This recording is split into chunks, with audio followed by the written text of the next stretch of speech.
तो जब योगी आदित्यनाथ ने कहा कि अबू आजमी पर कार्रवाई करे समाजवादी पार्टी, और वहीं सियासी रण जो है वो महाराष्ट्र में और भी तेज होती नजर आती है औरंगजेब पर, जिसमें महाराष्ट्र में अब औरंगजेब की कब्र तोड़ने की मांग तेज हो गई है। कई विधायकों ने कब्र तोड़ने की मांग की है और जल्द तोड़ी जाए औरंगजेब की कब्र, की मांग रवि राणा की तरफ से भी की गई। रवि राणा जी, अबू आजमी को सस्पेंड कर दिया गया है, अभी क्या चाहते हैं?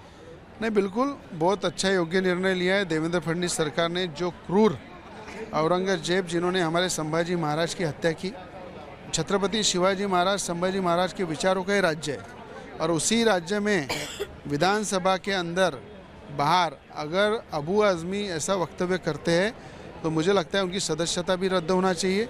और आने वाले समय में औरंगाबाद का नाम बदल के संभाजी नगर, ये देवेंद्र फडणवीस सरकार ने किया था। संभाजी नगर को न्याय देने के लिए औरंगजेब की कब्र को हटाना चाहिए। ये विश्वास है कि देवेंद्र फडणवीस सरकार एक कदम भी उठाएंगी। और जो संजय राउत बार बार आरोप कर रहे हैं, उन्हें याद करना चाहिए कि उद्धव ठाकरे सरकार रहते समय यही अबू आजमी उद्धव ठाकरे जी के गोद में खेलते थे। समाजवादी पार्टी को साथ में लेकर महाविकास आघाड़ी इन्होंने बनाई थी, और उद्धव ठाकरे सीएम रहते टाइम ही औरंगजेब के कब्र पे इन्होंने फूल चढ़ाए थे। तब संजय राउत कुछ बोल नहीं पाए, पर आज देवेंद्र फडणवीस ने कार्रवाई करने के बाद उन्हें मजबूरन बोलना पड़ा है कि देवेंद्र फडणवीस पूरा नामो निशान ये औरंगजेब का मिटा के रहेंगे। दो एफआईआर दर्ज हुए हैं अबू आजमी के खिलाफ। बिल्कुल, एफआईआर तो बहुत छोटी चीज़ है। इस राज्य के अंदर, महाराष्ट्र के अंदर छत्रपति शिवाजी महाराज सबके दैवत है, संभाजी महाराज दैवत है। छावा पिक्चर, मुझे लगता है जितने अबू आजमी के विचारों के लोग हैं उन्होंने सबने छावा पिक्चर देखना चाहिए। उसके लिए जितनी भी टॉकीज खुली करना है मैं कर दूंगा, पर समझना चाहिए इतिहास क्या बोलता है। इतिहास ये बोलता है औरंगजेब जैसा क्रूर और जो धोखे से हत्या की है, ऐसे व्यक्ति का नामो निशान इस देश से मिटना चाहिए। कब्र उखाड़ने की बात कर रहे हैं, कब सरकार से डिमांड करेंगे? बिल्कुल, विधानसभा में डिमांड करेंगे, रास्ते पे उतरेंगे, और विश्वास है कि देवेंद्र फडणवीस सरकार उखाड़ के फेंकेंगे। Thank you. वहीं महाराष्ट्र के मंत्री उदय सामंत ने कहा है कि औरंगजेब की कब्र तोड़ने का फैसला मुख्यमंत्री और उप मुख्यमंत्री मिलकर करेंगे। जिस तरह से कार्रवाई हुआ है अबू आजमी के खिलाफ, सस्पेंड किया गया है, क्या कहेंगे? जो हमने मांग की थी वो आज सभागृह में फाइनल हो गया है।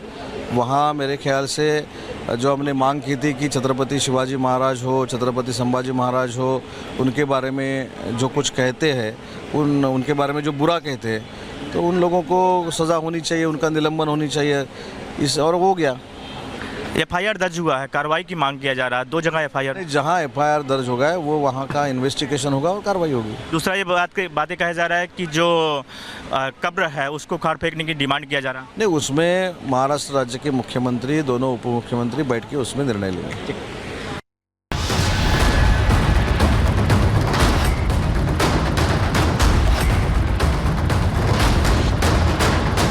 मैं क्या जानूं कि औरंगजेब क्या थे, कैसे थे। इनके खिलाफ मैं बोलूं, मेरी हैसियत बोलने की कभी सोच भी नहीं सकता मैं। अगर किसी को ऐसा लगता है कि मैंने इस तरह की बातें बोली हैं और जिससे किसी को आहत हो रहा है, तो मैं अपने स्टेटमेंट को वापस लेता हूं। भारत की आस्था पर प्रहार करने वाला दुर्दांत, धर्मान, क्रूर शासक, उसको समाजवादी पार्टी आदर्श मानती है। तो एक बार यूपी भेज दीजिए, बाकी उपचार हम अपने आप करवा लेंगे। औरंगजेब की तारीफ करने पर चौतरफा घिरे समाजवादी पार्टी के विधायक अबू आजमी को महाराष्ट्र विधानसभा से सस्पेंड कर दिया गया है। महाराष्ट्र के संसदीय कार्य मंत्री चंद्रकांत पाटिल ने सदन में उनके खिलाफ प्रस्ताव पेश किया और सदन ने प्रस्ताव को पारित किया, जिसके बाद स्पीकर राहुल नार्वेकर ने सपा विधायक को पूरे सत्र के लिए निलंबित कर दिया है। 3 मार्च से शुरू हुआ बजट सत्र 26 मार्च तक चलेगा। निलंबन की कार्यवाही के बाद अबू आजमी विधानसभा की कार्यवाही में भाग नहीं ले पाएंगे। अबू आजमी के ऊपर विधानसभा के स्पीकर ने परिसर में प्रवेश करने पर भी प्रतिबंध लगा दिया है। महाराष्ट्र में आजमी के बयान पर बीजेपी और शिवसेना ने मोर्चा खोल दिया था। अबू आजमी के खिलाफ 2 एफआईआर भी दर्ज की गई, जिसके बाद सदन में उनके खिलाफ निलंबन की कार्यवाही की गई।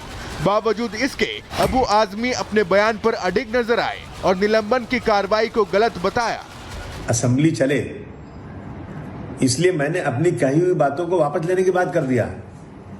मैंने कोई गलत बात तो किया नहीं था, लेकिन उसके बाद भी कि ये सब जो बवंडर चल रहा है, जो असेंबली रोकी जा रही है, असेंबली चले और बजट सेशन में कम से कम कुछ काम कारपोरेशन इलेक्शन पिछले 3 साल से हुआ नहीं है, गलियां खराब पड़ी हैं, बहुत सारे काम रुके हुए हैं। इसलिए मैंने अपनी उन बातों को जो मैंने असेंबली में बाहर कहा था उसको मैंने वापस भी लिया है, लेकिन उसके बाद भी सस्पेंड किया गया।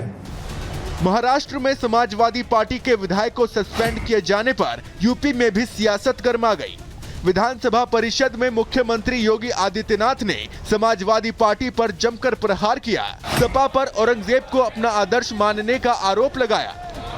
आज राम को, कृष्ण को, शिव की परंपरा को, भारत की विरासत को कोसना ये समाजवादी पार्टी का मानो जीवन का उद्देश्य हो गया। और दुर्भाग्य है कि इन्होंने आदर्श किसको माना है, यानी औरंगजेब को।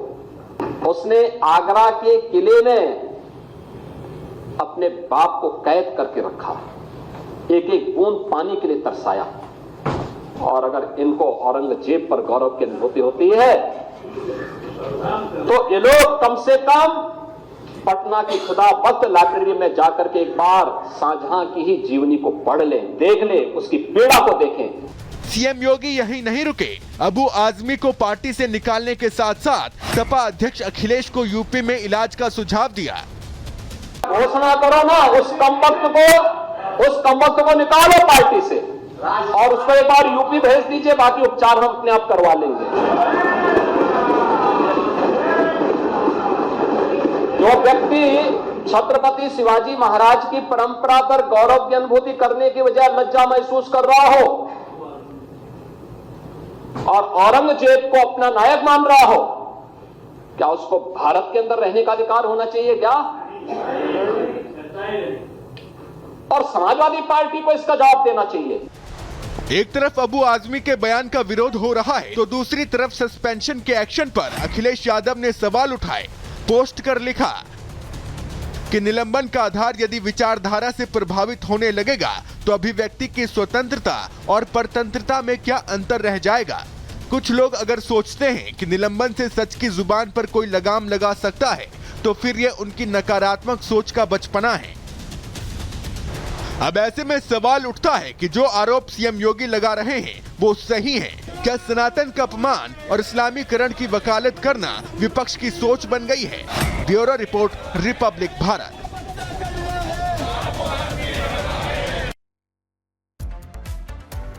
और इस वक्त एक अहम खबर आपको बता दें, पटना यूनिवर्सिटी के दरभंगा हाउस में बमबाजी की खबर सामने आ रही है। पटना यूनिवर्सिटी के दरभंगा हाउस में ये बमबाजी हुई है। तस्वीरें सामने आएंगी, दिखाएंगे आपको कि किस तरह से ये बमबाजी हुई है। छात्रों में संघर्ष की जानकारी मिल रही है कि छात्रों में आपस में संघर्ष हुआ, जिसके बाद यहां जमकर बम चले हैं।